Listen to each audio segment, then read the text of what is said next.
عليكم ورحمة الله وبركاته. أعوذ بالله من الشيطان الرجيم.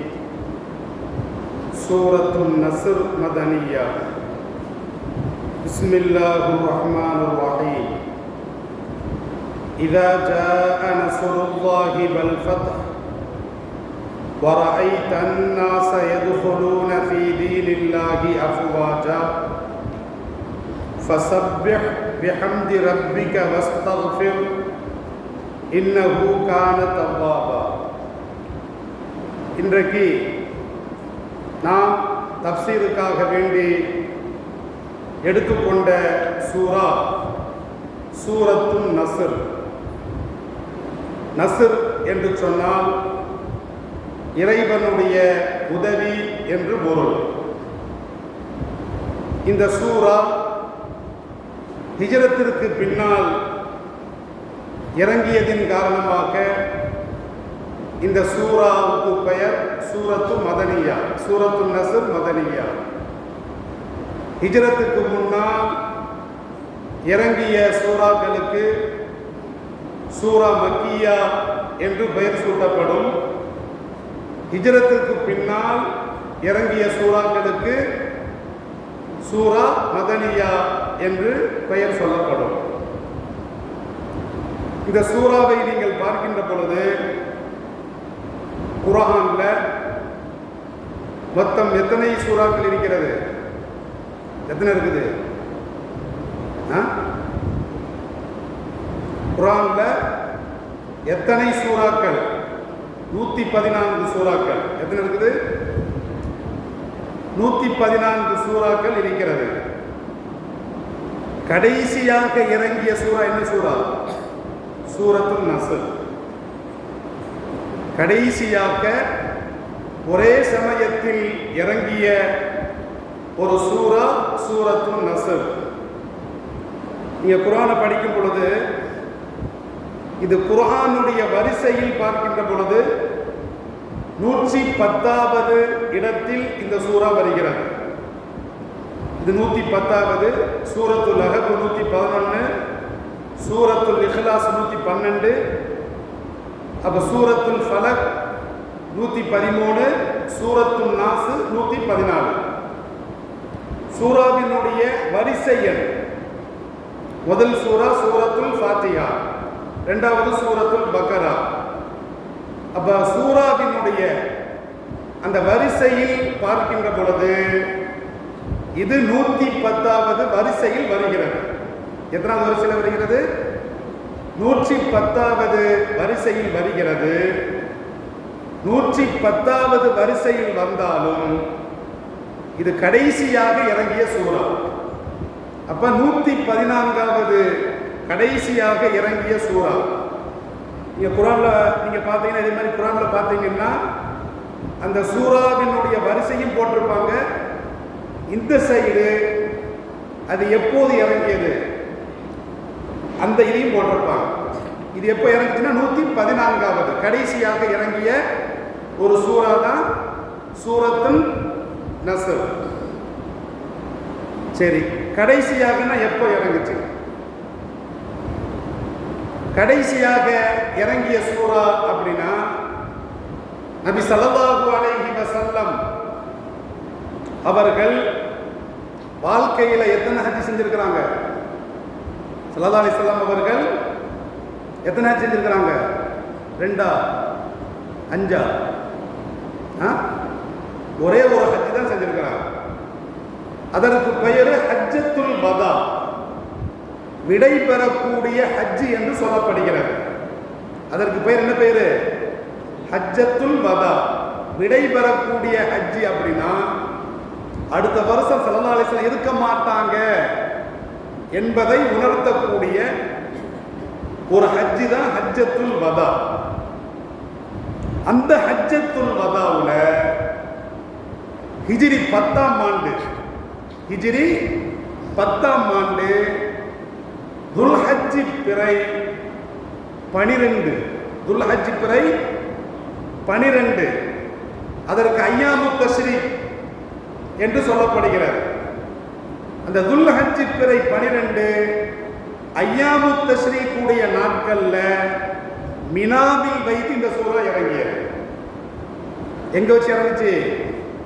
ஐயாமு தஷ்ரீக் கூடிய நாட்கள்ல சைத்தான்களுக்கு கல்லெறிவாங்க மினாவுல. அப்ப பிறை 11, 12, பிறை 13 வரைக்கும், அதாவது பிற 12ல கல் எறிஞ்சு முடிச்சுட்டு போயிடணும். பிற 12ல சூரியன் மறைந்து விட்டு ஒரு ஹாஜி மினாவுல தங்கினார்னா பிறை 13லும் இருந்து கல் எறிஞ்சிட்டு போகணும். அப்ப ஸல்லல்லாஹு அலைஹி வஸல்லம் அவர்கள் செய்த ஹஜ்ஜத்துல் வதால அந்த துல்ஹஜ் பிறை 12 அன்று இந்த சூரா மினாவுல வச்சு இறங்குது. அப்ப துல்ஹஜ் பிறை 9 அரஃபாவுடைய நாள். அப்பதான் அல்யௌம அக்மல்து லக்கும் தீனக்கும் வ அத்மம்து அலைக்கும் நிஅமதி வ ரதீது லக்குமுல் இஸ்லாம தீனா அல்லாஹ் இறக்குறான். அதே ஹஜ்ஜத்துல் வதால துல்ஹஜ் பிறை 9 அரஃபாவுடைய நாள்ல இன்றைய தினத்தில் நான் உங்களுக்கு இந்த இஸ்லாம் எனும் மார்க்கத்தை பரிபூர்ணப்படுத்தி விட்டேன் அல்லாஹ் சொல்றான். அதுக்கப்புறம் சட்டம்லாம் வரவே இல்லை. அதுக்கப்புறம் புதுசா எந்த ஒரு சட்டமும் வரவே இல்லை. அப்ப அரஃபாவுடைய நாள் 3 நாள் கழிச்சு, அரஃபா 9, துல்ஹஜ் பிறை 9, துல்ஹஜ் பிறை பெருநாள் யௌமுன் நஹர் என்று சொல்லப்படுகிறது. துல்ஹஜ் பிறை 11, 12 ஒரு 3 நாள் கழிச்சு தான் இந்த சூரத்துன் நஸ்ர் என்ற இந்த சூரா ஒட்டுமொத்தமாக இந்த சூரா 3 ஆயத்துக்களை கொண்டது. இந்த அத்தியாயம் 3 வசனங்களை கொண்டது. ஒட்டுமொத்தமாக கடைசியாக ஒரே சூறாவாக இறங்கிய ஒரு சூறா தான் இந்த சூறா. இந்த சூறா இறங்கிய பொழுது இதை கேள்விப்பட்ட ஸல்லல்லாஹு அலைஹி வஸல்லம் அவர்களுடைய அன்பு தோழர் அபூபக்கர் சித்திக் ரலியல்லாஹு அன்ஹு அவர்கள் தேம்பி தேம்பி அழுவார்கள். இந்த சூரா இறங்கிய பொழுது அபூபக்கர் சித்திக் ரலியல்லாஹு அன்ஹு அவர்கள் என்ன செய்வாங்க? தேம்பி தேம்பி அழுவார்கள். ஏன் அழுதாங்கன்னா, ரசூலுல்லாஹ்வுடைய ஆயுள் நெருங்கி போச்சு அப்படின்னு அர்த்தம். இந்த சூரா இறங்கி கிட்டத்தட்ட துல்ஹஜ் பிறை, அப்ப துல்ஹஜ், முஹர்ரம், சஃபர், அப்ப ரபியுல் அவ்வல் ஸல்லல்லாஹு அலைஹி வஸல்லம் அவர்கள் இறக்குறாங்க. கிட்டத்தட்ட 2 மாதங்கள் கழித்து ஸல்லல்லாஹு அலைஹி வஸல்லம் அவர்கள் இந்த உலகத்திலிருந்து இறைவனை தரிசிக்க போறாங்க, மௌத்தாகிறாங்க. இப்ப இந்த சூரா ஏன் இறங்கியது, எதற்காக இறங்கியது? குர்ஆன்ல 114 சூறாக்கள்ல இரண்டாவது மிகச்சிறிய ஒரு சூறா, இரண்டாவது மிகச்சிறிய ஒரு சூறானா சூரத்துன் நஸ்ர். முதல் சிறிய சூறா என்னது? குர்ஆன்ல கௌசர். முதல் சிறிய சூறா இன்னா அஅதைனாக்கல் கௌசர் ஃபஸல்லி லிரப்பிக வன்ஹர் இன்ன ஷானியக ஹுவல் அப்தர். அதிலேயும் 3 வசனங்கள் தான் இருக்கும். அதுதான் மிக சிறிய ஒரு சூறா. இரண்டாவது சூரத்துன் நஸ்ர், மிகச்சிறிய ஒரு சூறா. இந்த சூறாவுல 3 வசனங்கள் இருக்கிறது, 19 வாக்கியங்கள் இருக்கிறது, 79 எழுத்துக்கள் இருக்கிறது.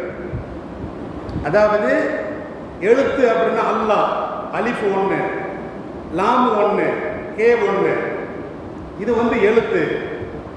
இதற்கு பெயர் அரபியில அல் ஹுரூஃப், எழுத்துக்கள் என்று சொல்லப்படுகிறது. கலிமா, அதாவது கலாம் என்று சொன்னால் வாக்கியம். அப்ப அல்லாஹ் என்பது ஒரு வாக்கியம், நஸ்ர் என்பது ஒரு வாக்கியம், ஃபத்ஹ் என்பது வாக்கியம். அப்ப இப்படி 19 வாக்கியங்களை கொண்டது, 79 எழுத்துக்களை கொண்டது, 3 ஆயத்துக்களை உள்ளடக்கியதுதான் இந்த சூரா.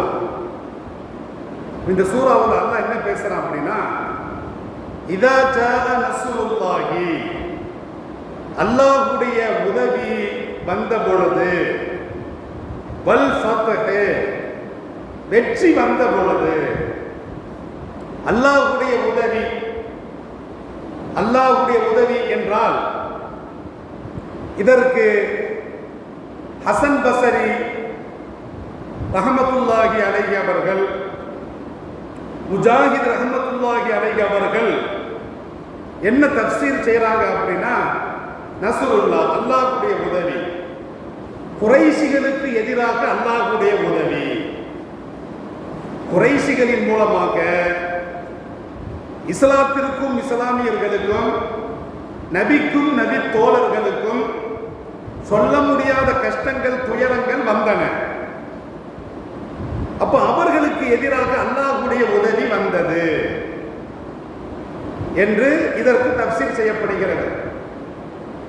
இப்னு அப்பாஸ் ரலியல்லாஹு அன்ஹுமா அவர்கள் தஃப்சீர் செய்கின்ற பொழுது அவங்க வேற விதமா தஃப்சீர் செய்றாங்க. நஸ்ருல்லாஹ், அல்லாஹ்வுடைய உதவி என்று சொன்னால் பல நாடுகள், ஸல்லல்லாஹு அலைஹி வஸல்லம் அவருடைய கடைசி காலகட்டங்கள்ல அரபிய தீபகற்பம் பல நாடுகள் வெற்றி கொள்ளப்படுகிறது, அல்லாஹ்வுடைய உதவி வருகிறது, பல கோட்டை கொத்தளங்கள் வெற்றி கொள்ளப்படுகிறது. இதுதான் அல்லாஹ்வுடைய உதவி. வல் ஃபத்ஹ், அல்லாஹ்வுடைய வெற்றியும் வந்தால். அல்லாஹ்வுடைய வெற்றி, இந்த வெற்றினா என்ன வெற்றி? ஃபத்ஹ் மக்காவை குறிக்கிறது.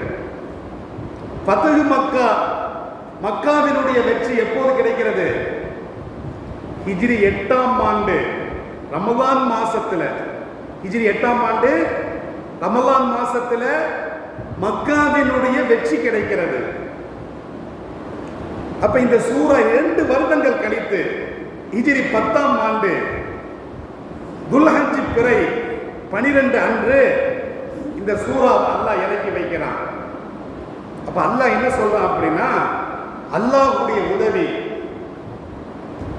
காஃபிர்களுக்கு எதிராக, இணை வைப்பவர்களுக்கு எதிராக, யூதர்களுக்கு எதிராக, கிறிஸ்தவர்களுக்கு எதிராக, அப்ப அல்லாஹ்வுடைய விரோதிகளாக இந்த உலகத்தில் எவர்களெல்லாம் இருக்கிறார்களோ அவர்களுக்கு எதிராக அல்லாஹ்வுடைய உதவி வந்த பொழுது, பல நாடுகள் வெற்றி கொள்ளப்பட்ட பொழுது, பல கோட்டை கொத்தளங்கள் வெற்றி கொள்ளப்பட்ட பொழுது, இது அல்லாஹ்வுடைய உதவி. வல் ஃபத்ஹு, மக்காவுடைய வெற்றியும் வந்த பொழுது. அல்லாஹ் சொல்லிட்டு, இப்படி வெற்றி வந்த பொழுது நபியே நாயகமே, வரஐத الناس يدخلون في دين الله أفواجا. ஃபத்ஹ் மக்காவிற்கு பிறகு அரபிய தீபகற்பத்தில் அணி அணியாக இஸ்லாத்தை நோக்கி வர்றான். யமன் தேசத்திலிருந்து வரலாம், எல்லாம் சுற்றி இருக்கக்கூடிய எல்லா நாடுகளிலிருந்தும் எல்லா பகுதிகளிலிருந்தும் இந்த தீனுல் இஸ்லாத்தை நோக்கி மக்கள் அணி அணியாக வந்து ஓரிரை கொள்கையை ஏற்றுக்கொள்கிறார்கள். இதைத்தான் அல்லாஹ் சொல்றான், வரஐத الناس, நீங்கள் மக்களை பார்ப்பீர்கள், யதுகுலூன ஃபீ தீனில்லாஹி, அல்லாஹ்வுடைய இந்த மார்க்கத்தில் நுழையக்கூடியவர்களாக, அஃப்வாஜா, கூட்டம் கூட்டமாக, அணி அணியாக அல்லாஹ்வுடைய மார்க்கத்தில் நுழைவதை நீங்கள் கண்ட பொழுது. ஸல்லல்லாஹு அலைஹி வஸல்லம் பார்க்கறாங்க. இப்படி நீங்க பார்த்தீங்கன்னா, ஃபஸப்பிஹ் பிஹம்தி ரப்பிக, உமது இரட்சகனுடைய புகழை கொண்டு நீங்கள் துதிப்பீராக. இந்த வெற்றி எல்லாம் எப்படி சாத்தியமாயிருச்சு? ஃபத்ஹ் மக்கா, மக்காவினுடைய வெற்றி எப்படி சாத்தியமாகிருச்சு? பல நாடுகளுடைய வெற்றி எப்படி சாத்தியமாகிருச்சு? பல கோட்டை கொத்தளங்கள் எப்படி உங்களுடைய கைக்குள் வந்தது? அல்லாஹ்வுடைய உதவி எப்படி கிடைத்தது? இதையெல்லாம் நீங்கள் பார்த்து கொண்டிருக்கிறீர்கள். நீங்கள் விரும்பக்கூடிய இந்த மார்க்கத்தை நோக்கி மக்கள் அணி அணியாக வந்து சேருகிறார்கள். இதையெல்லாம் நீங்கள் கண்கூடாக பார்த்த பொழுது அல்லாஹ் என்ன சொல்றாங்கன்னா, ஃபஸப்பிஹ் பிஹம்தி ரப்பிக, உமது இரட்சகனுடைய புகழை கொண்டு துதிப்பீராக. வஸ்தக்ஃபிர்ஹு, அவனிடத்திலே பாவ மன்னிப்பு வேண்டுவீராக. அல்லாஹ் சொல்றான், இன்னஹு கான தவ்வாபா, நிச்சயமாக அல்லாஹ் பாவ மன்னிப்பை ஏற்றுக்கொள்ளக்கூடியவனாக இருக்கிறான். இந்த சூரா இறங்கிய பொழுது ஸல்லல்லாஹு அலைஹி வஸல்லம் அவர்கள் கிட்டத்தட்ட 2 மாதங்கள் இருப்பாங்க, இந்த உலகத்தில் ஜீவியமா இருப்பாங்க. இந்த 2 மாசத்திலையும் தொழுகையில அவர்கள் தொழுகின்ற பொழுது நின்ற நிலையில் அல்லாஹ்வை துதிப்பார்கள், அல்லாஹ்விடத்தில் இஸ்திக்ஃபார் செய்வாங்க. ருக்குவுல போனாங்கன்னா அல்லாஹ்வை துதிப்பார்கள், அல்லாஹ்விடத்திலே பாவ மன்னிப்பு வேண்டுவார்கள். ருக்குவிலிருந்து எழுந்தால் வளமையான தஸ்பீகளை ஓதிய பிறகு அல்லாஹ்வை அதிகமாக துதிப்பார்கள், அல்லாஹ்விடத்திலே பாவ மன்னிப்பு வேண்டுவார்கள்.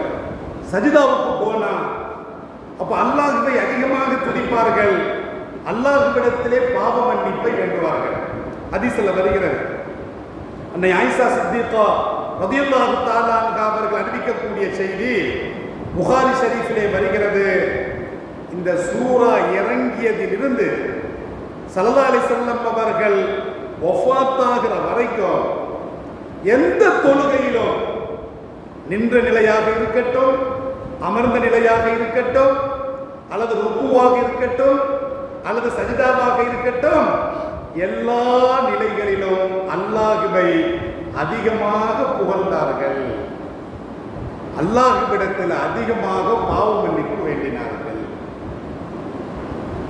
அப்ப கண்ணியமிக்கவர்களே, இந்த சூராவினுடைய நோக்கம் என்ன நோக்கம் அப்படின்னா, அபூபக்கர் சித்திக் ரலியல்லாஹு அன்ஹு அவர்களுக்கு புரிந்து விட்டது, உமர் கத்தாப் ரலியல்லாஹு அன்ஹு அவர்களுக்கும் புரிந்து விட்டது. இந்த உமர் கத்தாப் ரலியல்லாஹு அன்ஹு அவர்கள் என்ன செய்வாங்கன்னா, இந்த பத்ர் களத்தில் கலந்து கொண்ட மிகப்பெரிய சஹாபாக்களை எல்லாம் ஒரு சமயத்தில் ஒன்று திரட்டி அவர்களுக்கு பக்கத்தில் பொடியன் சின்ன பையனாக இருக்கக்கூடிய இப்னு அப்பாஸ் ரலியல்லாஹு அன்ஹு அவர்களையும் கொண்டு சேர்ப்பார்கள். அப்ப எல்லா நபித்தோழர்களும் பார்ப்பாங்க, நம்ம பையன் வயசு தான் இவருக்கு ஆகுது, நம்ம பெரிய ஆளா இருக்கிறோம், இந்த சபையில நம்ம பையனுக்களுக்கெல்லாம் இடம் இல்லை. மற்ற சஹாபாக்கெல்லாம் யோசிக்கிறாங்க, நம்மளுடைய பையன் வயசு தான் இப்னு அப்பாஸ் அவர்களுக்கு ஆகிறது, ஆனால் அவருக்கு இந்த அளவுக்கு ஒரு சிறந்த ஒரு அந்தஸ்தை உமர் ரலியல்லாஹு அன்ஹு அவர்கள் வழங்குறாரு, நம்ம பையன்களுக்கெல்லாம் அப்படி வழங்கலையே அப்படின்னு இந்த பத்ரில் கலந்து கொண்ட மிகப்பெரிய நபித்தோழர்கள் எல்லாம் எண்ணிக்கொள்வார்கள். நம்ம பெரிய சபையில இந்த பொடியனுக்கு இடம் இருக்குது அப்படின்னு.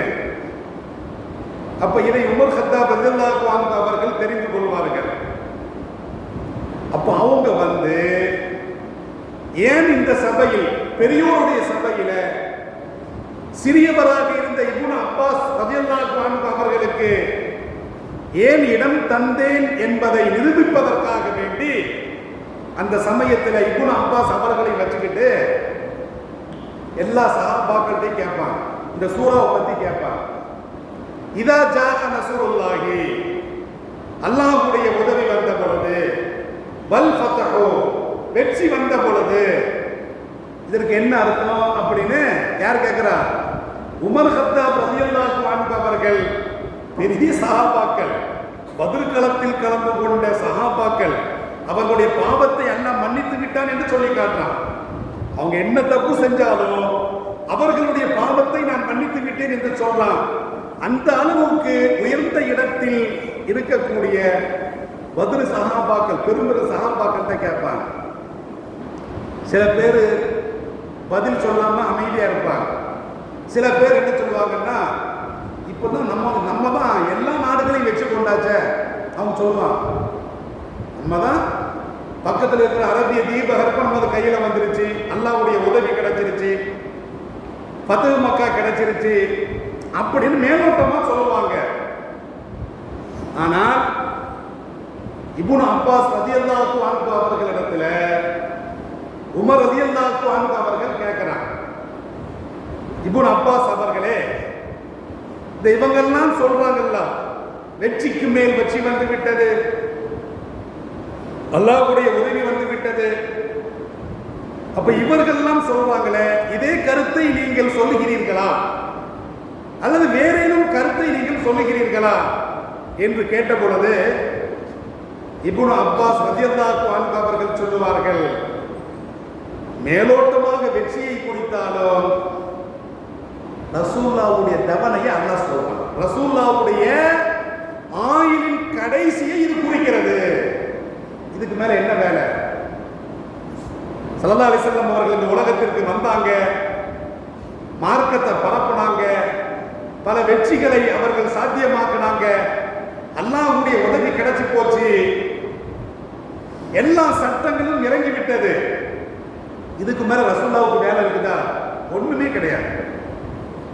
ஹஜ்ஜத்துல் வதாவுல அல்லாஹ் அல்யௌம அக்மல்து லக்கும், இந்த மார்க்கத்தை நான் சம்பூர்ணப்படுத்தி விட்டேன், அதிலே அல்லாஹ் உணர்த்துறான்.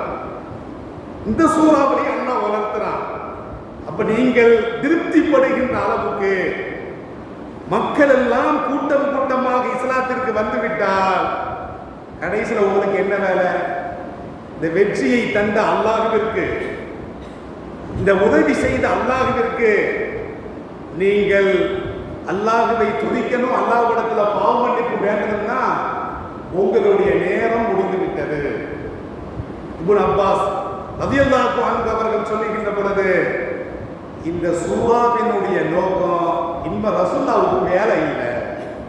உலகத்துல ரசூலுல்லாஹ் எந்த நோக்கத்திற்காக வந்தார்களோ அந்த நோக்கம் நிறைவு பெற்று விட்டது, அவர்களுடைய ஆயுள் முடிய போகிறது.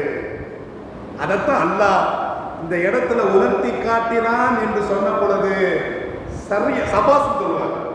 உமர் கத்தாப் ரலியல்லாஹு அன்ஹு அவர்கள் இப்னு அப்பாஸ் ரலியல்லாஹு அன்ஹு அவர்களை பார்த்து என்ன சொல்வாங்க? சபாஸ், இதுதான் சரியான கருத்து, இதைத்தான் நானும் நினைத்தேன், இந்த சூரா இதைத்தான் உணர்த்தி காட்டுகிறது என்று அவர்கள் சொல்லுவார்கள். அப்ப கண்ணியமிக்கவர்களே, அப்ப கடைசியாக இறங்கிய வசனம், வெற்றிக்கு மேல் வெற்றி வந்து விட்டது, ரசூலுல்லாஹ்வுடைய பணி முடிந்து விட்டது. கடைசியில ஸல்லல்லாஹு அலைஹி வஸல்லம் அவர்கள் இதற்கு பிறகு 2 மாதங்கள் வாழ்ந்தார்கள், பிறகு வஃபாத் ஆகிவிட்டார்கள். இந்த சூரா தான் இறங்கிய பொழுது அபூபக்கர் ரலியல்லாஹு அன்ஹு அவர்கள் தேம்பி தேம்பி அழுவார்கள். ஸல்லல்லாஹு அலைஹி வஸல்லம் அவர்கள் கடைசி கட்டத்தில் சொல்லுகின்ற பொழுது, அல்லாஹ் ஒரு அடியாருக்கு 2 வாய்ப்பை கொடுக்கிறான். ஒன்று இந்த உலகத்தை கொடுக்கிறான், அல்லது மறு உலகத்தை கொடுக்கிறான். அப்ப அந்த அடியார் இந்த உலகத்தை தேர்வு செய்யாமல் அவர் மறு உலகத்தை தேர்வு செய்தார் அப்படிங்கும் பொழுது அபூபக்கர் சித்திக் அழுதுவான். மற்ற சஹாபாக்கள் இவர் ஏன் அழுகுறாரு? அல்லாஹ் ஒரு அடியாருக்கு உலகத்தை வேணுமான்னு கேட்கிறான், மறுமை வேணுமான்னு கேட்கிறான், அந்த அடியார் எதைனாலும் தேர்வு செய்யலாம் என்று மற்ற சஹாபாக்கள்லாம் யோசித்த பொழுது அபூபக்கர் சித்திக் அவர்கள் அழகிய முறையில் யோசிப்பார்கள், ரசூலுல்லாஹ்வுடைய வாழ்க்கை முடிய போகிறது, இந்த உலகத்தை அதாவது இந்த உலகத்தில் இன்னும் வாழ நீங்கள் ஆசைப்படுகிறீர்களா? உங்களுடைய பணி முடிஞ்சு போச்சு, இன்னும் நீங்கள் வாழ ஆசைப்படுகிறீர்களா? உங்களுடைய பணி முடிந்த பிறகு என்னிடத்தில் வர ஆசைப்படுகிறீர்களா என்று அல்லாஹ் ஒரு அடியாரத்தில் கேட்ட பொழுது அந்த அடியார் அவர் அல்லாஹ்வை தேர்வு செய்தார். அந்த அடியார் யாரு? ஸல்லல்லாஹு அலைஹி வஸல்லம் அவர்கள். அபூபக்கர் சித்திக் ரலியல்லாஹு அன்ஹு அவர்கள் புரிந்து கொண்டு அழுது விடுவார்கள். அப்ப அந்த அடியார் இனிமேல் இந்த உலகத்தில் வேலை இல்லை, இந்த உலகம் தேவையில்லை, அவர் மறுமையை தேர்வு செய்து கொண்டார். இந்த செய்தியும் புகாரி ஷரீஃபிலே வருகிறது. கண்ணியமிக்கவர்களே, மக்காவுடைய வெற்றிக்கு பிறகு ஹிஜ்ரத் என்பதே கிடையாது. நாம சொல்ற இந்த உலகத்துல இஸ்லாமியர்கள் லெபனான்ல தாக்கப்படுறாங்க, பலஸ்தீனத்தில் தாக்கப்படுறாங்க. இஸ்லாமியனாக இருந்தால் சோதனைகள் வரத்தான் செய்யும். ஸல்லல்லாஹு அலைஹி வஸல்லம் அவர்கள் ஹரம் ஷரீஃபை கடந்து போறாங்க. அப்ப ஹரம் ஷரீஃபை கடந்து போறது பொழுது அப்போ ஒரு சஹாபி அவர் சொல்லுவார், அல்லாஹ்வின் தூதர் அவர்களே, இந்த பயலுக அந்த குறைஷிகள் எவ்வளவு கொடுமைப்படுத்துறானோ, அடிக்கிறான், உதைக்கிறான், திட்டுறான். அப்போ அத்துமீறி நடக்கிறாங்க, கொடுமைகளை தாங்க முடியலையே, நாங்க என்ன செய்வது? நீங்கள் அல்லாஹ்விடத்தில் துஆ செய்ய வேண்டாமா என்று ஒரு நபி தோழர் கேட்ட பொழுது ஸல்லல்லாஹு அலைஹி வஸல்லம் என்ன சொன்னாங்க தெரியுமா? இது என்னப்பா சோதனை? உங்களுக்கு முன்னால் வாழ்ந்து சென்ற